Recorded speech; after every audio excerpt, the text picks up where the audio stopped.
The day the lawyer read the will, the ocean outside the window looked calm. Santa Monica sunlight poured through the glass walls of the office, warm and golden, almost cruel in how peaceful it felt. My parents had only been gone for 3 weeks. I was still waking up every morning thinking I could call my mom. I still expected my dad to send one of his early morning texts about being strong. Instead, I sat across from my older brother, Ethan, listening to a stranger explain what was left of our family. Ethan didn't look sad. He looked impatient. When the lawyer finally cleared his throat and began dividing the assets, my stomach tightened. The house had already been sold to cover medical bills. Savings were smaller than we thought. Then came the properties. The penthouse in Santa Monica, the lawyer said carefully, will go to Ethan. Ethan exhaled slowly as if he'd been holding his breath. A small smile tugged at his lips. He didn't even try to hide it. And the warehouse property located in the industrial district, the lawyer continued, glancing at me, will go to you. I blinked. The warehouse? Yes, he confirmed. Your parents purchased it 12 years ago. Ethan let out a short laugh. Not a surprised one. A sharp one. You're kidding, he muttered. The lawyer continued speaking, explaining square footage, deed transfers, and tax responsibilities, but I barely heard him. A warehouse? I didn't even know we owned one. I looked at Ethan, hoping for some kind of shared confusion. Instead, he was shaking his head. That makes sense, he said under his breath. What does that mean? I asked. He leaned back in his chair and finally looked at me fully. It means Mom and Dad knew what they were doing. The words felt strange. What are you saying? I'm saying, he said, his tone suddenly colder, the penthouse is worth millions. The warehouse is a run-down metal box next to train tracks. The lawyer shifted uncomfortably. Both properties were distributed according to your parents' final wishes. Ethan smirked. Yeah, obviously. The rest of the meeting blurred. Papers were signed. Keys were exchanged. Ethan spun the penthouse key ring around his finger like he'd just won something. Outside, in the parking lot, I finally found my voice. Why are you acting like this? I asked. We just lost them. He stopped walking and turned toward me. The warmth he used to have, the protective older brother I remembered, was gone. Grow up, he said. This is how life works. It's just a building, I whispered. We can figure things out together. He stared at me for a long moment, then he laughed again. You don't get it, do you? Get what?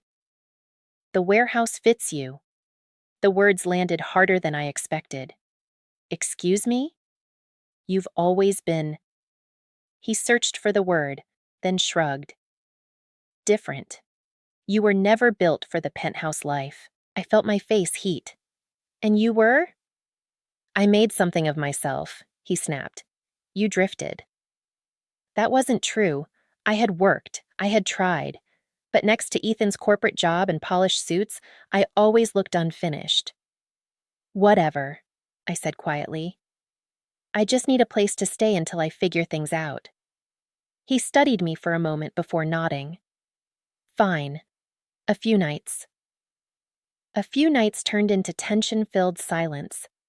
His penthouse was beautiful.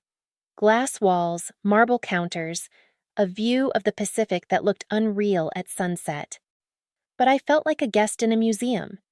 Every time I set my bag down, I felt like I was leaving fingerprints somewhere I didn't belong. On the 4th night, the argument started over nothing. A glass in the sink, a light left on, grief simmering under the surface. You can't just mooch forever, he said sharply. I'm not mooching. I'm your sister. And this isn't a charity. It's been 4 days. He ran a hand through his hair, frustration spilling out. You know what? This is exactly why they gave you that warehouse. What is that supposed to mean? It means you're comfortable in mess, he said coldly. You blend in with it. The words stung. Get out, he said suddenly. I stared at him. It's 2 a.m. I don't care. You're serious? He walked to the door and opened it. The ocean breeze rushed inside. I don't live with trash, he said flatly. For a second, I couldn't breathe. Trash. I picked up my bag with shaking hands. He didn't stop me, didn't apologize, didn't look back. By 2:17 a.m., I was standing on the sidewalk with nowhere to go, and the only thing I owned in the world was a warehouse. I didn't remember the drive to the warehouse. The streets were empty, washed in orange streetlights and silence. Santa Monica's ocean breeze disappeared the farther inland I went, replaced by the metallic smell of train tracks and old pavement. By the time I pulled up in front of the building, it was nearly 3 in the morning. The warehouse looked worse than I imagined. The metal siding was faded and streaked with rust. A broken sign hung crooked near the roofline, the lettering so worn I couldn't read it. The loading dock sagged slightly on one side. Weeds pushed up through cracks in the concrete. A chain-link fence surrounded the lot, bent in places like it had given up trying to protect anything. This fits you. His words echoed in my head. I sat in my car for a long time, staring at it. This was mine, the only thing my parents had left me. I expected to feel anger or humiliation. Instead, I felt something heavier, abandonment layered on top of grief. Finally, I stepped out. The air was cold. I fumbled with the key the lawyer had given me and pushed open the side door. It groaned loudly, as if protesting my arrival. Inside, it was darker than I expected. My phone flashlight cut a narrow beam through dust-filled air. The space was enormous. High ceilings crisscrossed with steel beams, cracked concrete floors, old wooden pallets stacked against one wall. The smell hit me immediately. Oil, age, and something stale, like forgotten years. A few small windows near the roof let in faint moonlight. Graffiti marked the far brick wall. There were no lights working, no furniture, no warmth. I wrapped my coat tighter around myself. "So this is what you thought I deserved," I whispered, though I didn't know if I was speaking to Ethan or my parents. I found a relatively clean patch of floor near the wall and sat down. The concrete was freezing through my jeans. I used my bag as a pillow and stared up at the ceiling beams. I told myself it was temporary. I must have slept, because I woke up to sunlight slicing through the high windows. Dust shimmered in the beams like floating ash. My back ached. My hands were stiff from cold. Reality settled in slowly. I stood and walked the perimeter of the warehouse in the daylight. It was even bigger than it seemed at night. There was an old office structure built into one corner, 2 small rooms with cracked glass panels and a desk left behind. Rusted filing cabinets stood half open, papers littered the floor, yellowed and curling. Why would my parents buy this? They weren't investors. They weren't developers. My dad had worked in logistics, my mom in accounting. They were practical, careful. I spent the next few days cleaning because I didn't know what else to do. I swept piles of dust and debris into trash bags. I opened the loading doors to let fresh air inside. I wiped down the old office desk and found an outlet that still worked. Each small improvement made the space feel less like a punishment and more like a challenge. On the 4th day, I noticed something strange. The back wall, behind stacks of wooden crates, sounded different when I knocked on it. Hollow. I frowned and knocked again. The rest of the walls gave back a dull, solid thud. This one echoed slightly. My pulse quickened. I dragged the crates aside, coughing as dust filled the air. The wall looked normal, painted brick, chipped in places. But along one vertical line, I saw a faint seam. Too straight, too deliberate. My heart started pounding. I searched the office and found an old crowbar wedged behind a cabinet. My hands trembled as I wedged it into the seam and pulled. At first, nothing happened. Then, with a sharp crack, part of the surface shifted. Plaster crumbled, a panel loosened. I stepped back, staring. "Okay," I whispered to myself. "Okay." I pulled again, harder this time. The section gave way, falling inward with a heavy thud and a cloud of dust. Behind it wasn't brick. It was empty space. A narrow, hidden room stretched beyond the false wall, dim but clearly constructed intentionally. Not abandoned, not accidental. My breath caught in my throat. Inside, I could see shelves, boxes, and something that looked like a safe bolted to the floor. I froze at the entrance, my mind racing. The warehouse wasn't just a warehouse. And suddenly, for the first time since the will was read, I felt something other than grief. I felt like my parents had left me a message, and I was finally about to read it. I stood there for a long time, just staring into the hidden room, my pulse pounding in my ears. The air inside felt different, less stale, almost preserved. Whoever sealed this space had done it carefully, intentionally. I stepped over the broken panel and walked in slowly. The room was narrow but organized. Metal shelves lined both sides, stacked with labeled boxes. Not random junk, neatly marked files, folders, binders. My father's handwriting was unmistakable, precise, slanted slightly to the right. My throat tightened. At the back of the room sat a heavy gray safe bolted to the concrete floor. On top of it was a single envelope with my name written across the front. Not Ethan's, mine. My hands trembled as I picked it up. Inside was a letter. "Sweetheart," it began. My vision blurred immediately. My mother always called me that. "If you're reading this, it means you found what we built, and it means you were brave enough to stay." I had to sit down. Your brother values what shines. You value what lasts. That is why we made this decision. The warehouse is not what it appears to be. Beneath the letter were documents, property surveys, city zoning approvals, architectural renderings. I flipped through them slowly, trying to process what I was seeing. The industrial district surrounding the warehouse had already been approved for redevelopment. Mixed-use zoning. Future transit expansion. Projected property value increase. 4 times current estimate within 5 years. My heart skipped. There was more.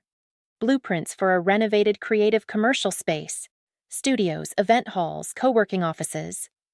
The plans were detailed, professionally drafted. My father's notes filled the margins. And then I saw it. A trust document. In my name. Not shared. Not divided. Fully funded. The amount made my breath hitch. It wasn't penthouse money. It was far more. The trust required one condition. The warehouse could not be sold for 5 years. It had to be developed. They hadn't left me scraps. They had left me foundation. Tears rolled down my face, but for the first time since they died, they weren't only from grief. They believed in me. All those years I thought they favored Ethan, the polished one, the ambitious one. But they had seen something else in me. Something steady. Something patient. I spent the next week reading every document in that hidden room. There were market studies, letters of intent from small creative companies that had once expressed interest in renting studio space. Emails printed out. Plans paused when my parents got sick. They hadn't abandoned the dream. Life had interrupted it. And now it was mine. I didn't call Ethan. Instead, I called contractors, architects, city offices. I learned more in 3 months than I had in the previous 3 years of my life. I used the trust carefully, exactly as outlined. Structural repairs first, electrical rewiring, window replacements. I kept the original brick and beams but polished them, restored them. The warehouse began to transform. The first time the new lights flicked on across the full ceiling, illuminating the massive open floor, I felt something ignite inside me. The space no longer looked abandoned. It looked intentional, industrial, powerful. Word spread faster than I expected. An independent film studio signed a lease for one section. A photography collective took another. A small tech startup rented the renovated offices upstairs. The loading dock became an outdoor event platform strung with warm lights. The name I chose for the building was simple: Foundation. Because that's what it was. Because that's what my parents had given me. 6 months after I slept on the concrete floor, I stood in the center of the main hall during our first public launch event. Music filled the air. Laughter echoed against exposed brick. Investors shook my hand. Local press took photos. I wore a simple black dress, nothing flashy. But I had never felt taller. That night, when I finally checked my phone, I saw 3 missed calls from Ethan and 1 voicemail. His voice sounded different, less sharp. "Hey, I heard something about your warehouse," he said. "Call me." I stared at the message for a long moment. For the first time in my life, I didn't feel smaller than my older brother. I felt ahead of him, and I knew something he didn't.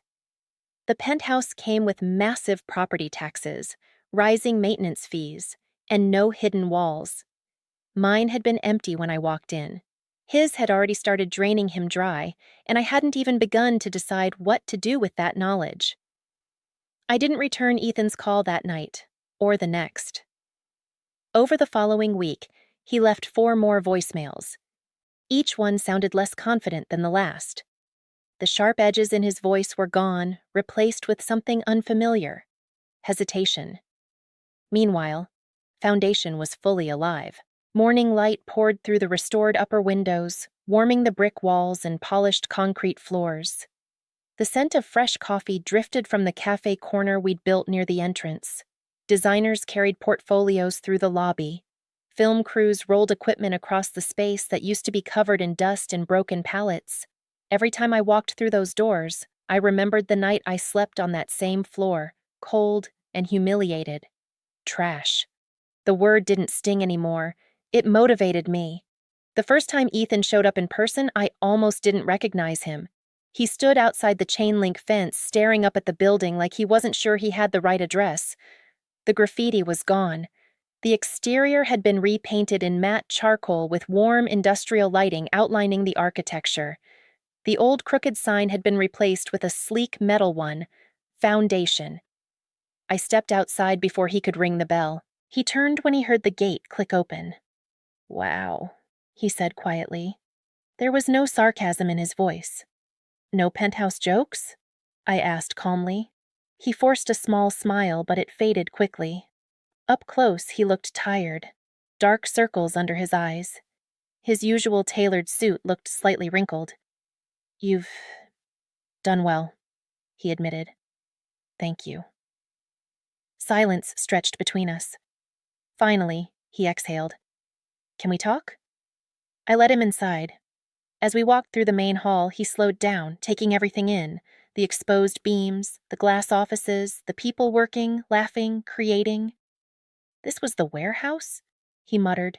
"Yes." We stepped into one of the private meeting rooms upstairs. Through the glass wall, the entire space was visible below us. Movement. Life. Ethan didn't sit right away. "I'm in trouble," he said bluntly. I didn't react. The market shifted, the HOA fees went up, taxes are insane. I refinanced twice. I thought I could flip it, but now— He swallowed. "I'm upside down." The Ocean View penthouse suddenly didn't sound so glamorous. "I need help," he said, finally meeting my eyes. There it was. Not an apology. A request.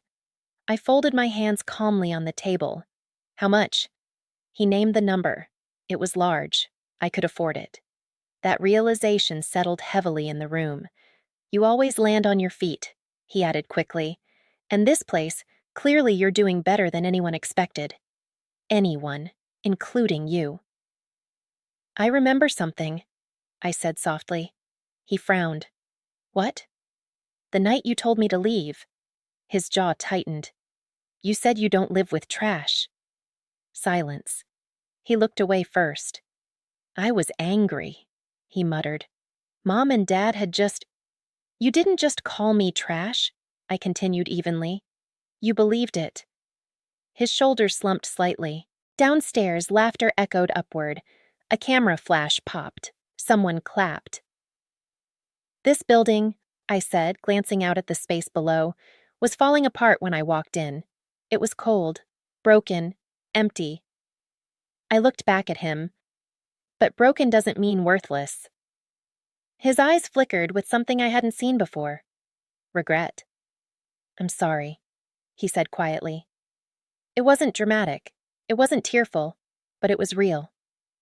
I let the silence breathe. "I won't give you money," I said gently.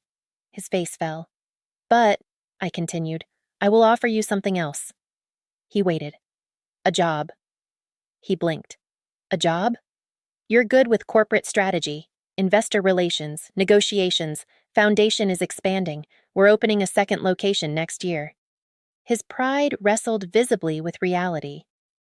You'd let me work for you? He asked carefully.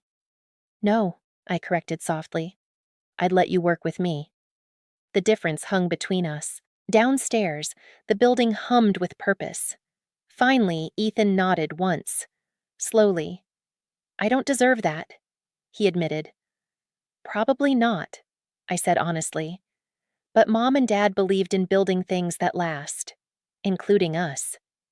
He gave a small, almost broken laugh. As we walked back downstairs together, I didn't feel smaller. I didn't feel angry. I felt steady. He had chosen what shined. I had chosen what endured. And in the end, the warehouse he called trash became the foundation he needed to stand on.